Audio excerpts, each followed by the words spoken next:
I'm not sure that there was a better environment anywhere in college basketball tonight than in Auburn, Alabama.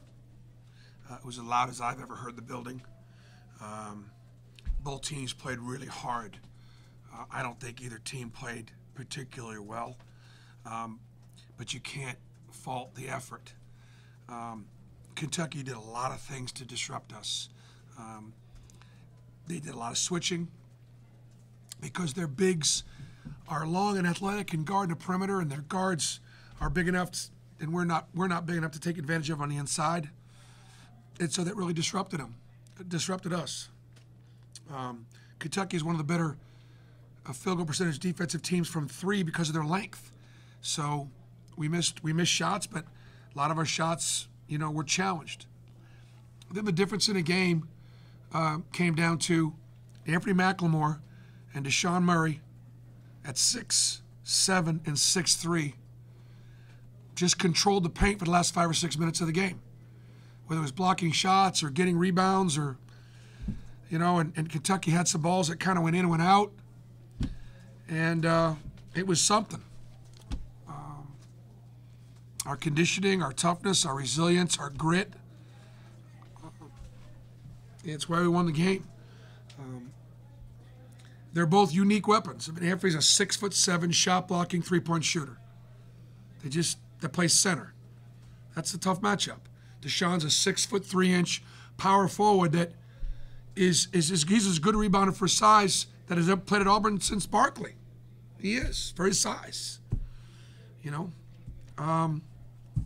I do think that our kids do rely on each other. They do trust each other, and they count on each other. They challenge each other, and those are the things that led us to victory tonight. Bruce, when they're dominating you in the paint for the first 32 minutes, and that's as big a disparity in the paint as you've had all season. And beyond what they did defensively, Anthony and Deshaun, offensively, your best shooters hadn't taken threes with 8 minutes left to go in the second half. Bryce hits a couple. You hadn't really been penetrating much of the hoop very well. Then all of a sudden, Jared and Mustafa are getting to the hoop with success. What shifted in the final 8 minutes offensively? Well, we were screening the help a little bit, which opened up some driving lanes. And, Kentucky was changing defenses. A switching man-to-man and a zone, they act a lot alike, but it's hard to play call. It's hard to do a lot of what we do. And so getting Bryce the ball wasn't as easy. But we put him in some ball screens, and he turned some corners, and he made some shots. And I thought the big factor was we got stops. The fact they didn't score the last 5 minutes of the game was the difference in the game. They had struggled, Bruce, or they have, in late game situations all season. I wonder if that's just a product of age or lack of age, or is it something you can seize on? I would say it was more, again, what we did, Jared, Bryce, offensively, getting the foul line, and then just the work that we did in the paint. The rebounding. Mustafa had 4 defensive rebounds in the second half. They were all crucial. And with Deshaun and Anthony getting the double-double, so that was a factor for us. Bryce, he said he originally wasn't going to go this morning and thought he might not. Can you kind of, how did the day unfold for you? Were you surprised what he was able to find? Yeah. I want to give Clark Pearson, our trainer, a great deal of credit for getting Bryce ready. I want to give Bryce a lot of credit because this morning he wasn't sure he could play. And so after his morning treatment, I said, all right, come on in and visit in the office. I said, let's look at this decision and let's see what it looks like on either end. First, you're not going to play. A couple things. One, first of all, there was no risk of further injury for Bryce if he played. His issue was movement, not that he would do anything to it to risk injury. So that was not going to happen. But Bryce was having a hard time moving, especially shooting. And so, but it was his decision. I said, number one, who's going to guard Alexander? Because he's the best we got. And number two,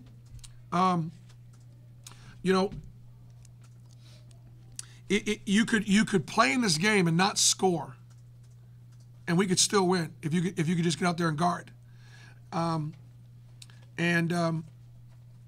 He didn't want. And again, I said, how do you think your teammates will feel if you don't play? He said they won't be as confident. They'd be concerned about us defensively. I said, all right, then what you got to? Okay, now let's. You've decided to play. What's that? What are the positive? Well, we can beat Kentucky.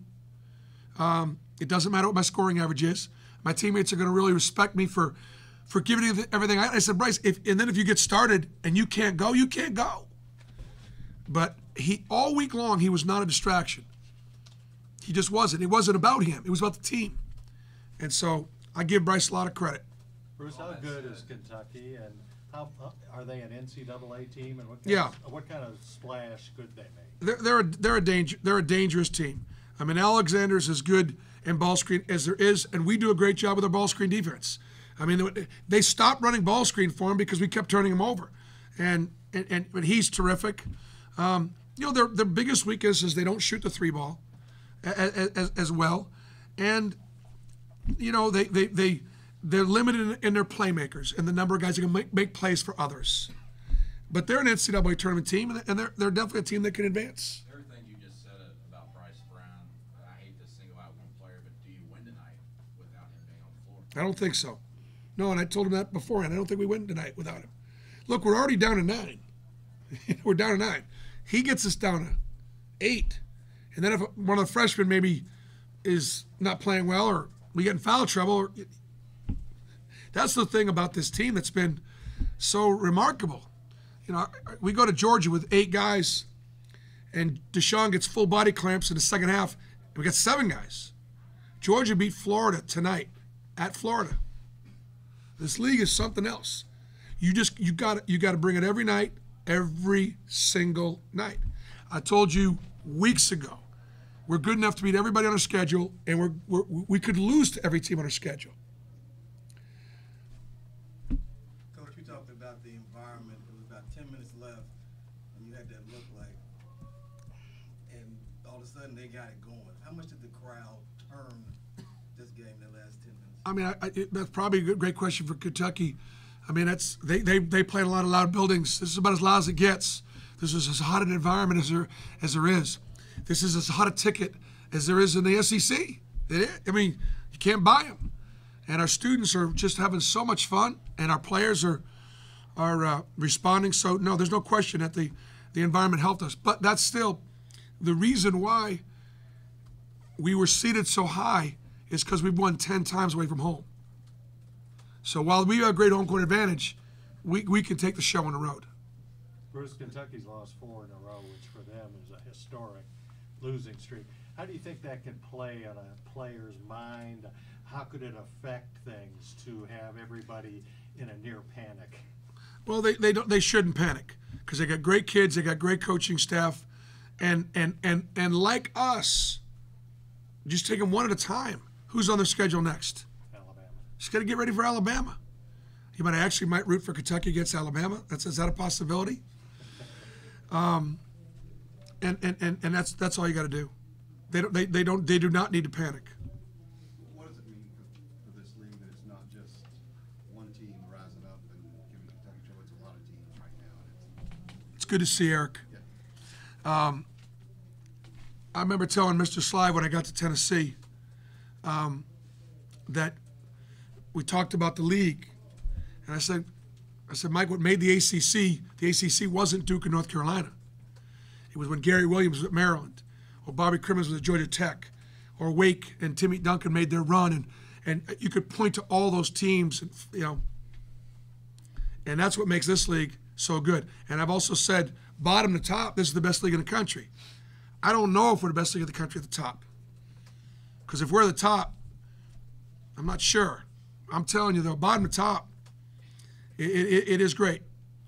And last year, South Carolina, Florida, Kentucky, they got it started with 3 teams in the Elite 8. Bruce, what does it say about Anthony to have this kind of performance against a team like Kentucky with that size and that athleticism? Anthony's just unique. He's a unique player. He's, how many 1,600 4.0s can shoot the 3-ball and block shots like that? He's just a unique guy. And he's confident. And he was a matchup problem for them. And we were able to run some ball screen stuff. They switched it. I stuck him out there in a corner. We rolled people down, and we found him a couple times. A better coach would have found him more than I found him.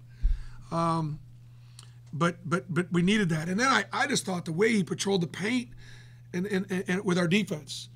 Zone wasn't good in the first half. It carried us in the second half. We played a lot of zone late because we couldn't match up. I mean, one-on-one, they could take you to the basket. I mean, they were killing us one-on-one.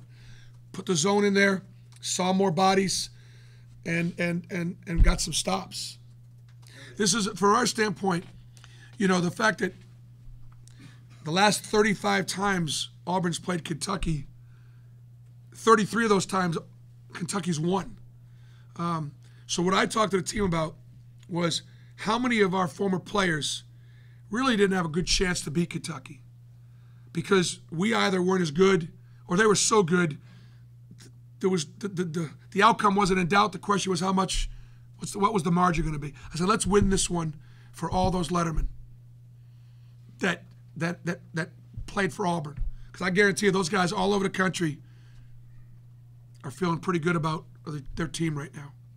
Did you say something to Mustafa in terms of going at Knox because he was matched up with him but didn't attack him probably until the last 5 minutes of the game? Yep. We don't play isolation basketball. We play team basketball. And so for me, Mustafa's 4 rebounds, those were game-winning plays. His getting to the rim, huge. He missed a couple free throws that he typically makes. And I probably got to do a better job of getting him shots.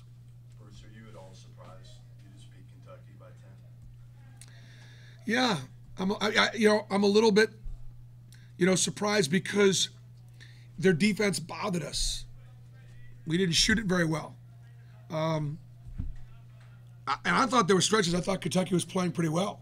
I thought they shot it a little better. They got it inside a little bit better. Knox had it going. But, Jeff, we've been doing this all year long like this. Just at some point, Jared or Bryce hits a couple shots. But it was the last 5 or 6 minutes defense when we were clearly getting stopped and making plays to win a basketball game. And we've done it all year. That's what we've done all year long. I don't know when it's going to happen. And I'll tell you what, our guys in a huddle, we were challenging each other a little bit, but we didn't panic. So we just got to build on this. We got to go to South Carolina now, and those guys just lost by 3 to Tennessee. They play hard, they play physically, and they smashed us there last year. I think the other thing that's big significant is this: Jeff Goodman's in the house from ESPN, Laura Rutledge. The fact that PJ Carlissimo and Dockich called the game, it's big for us because those guys are going to leave here. They're going to leave here. And this is not what they were expecting. They weren't expecting this environment. They had to get on the floor to see how big or small we were. And we showed them something tonight, even though it wasn't our best game. Thanks, guys.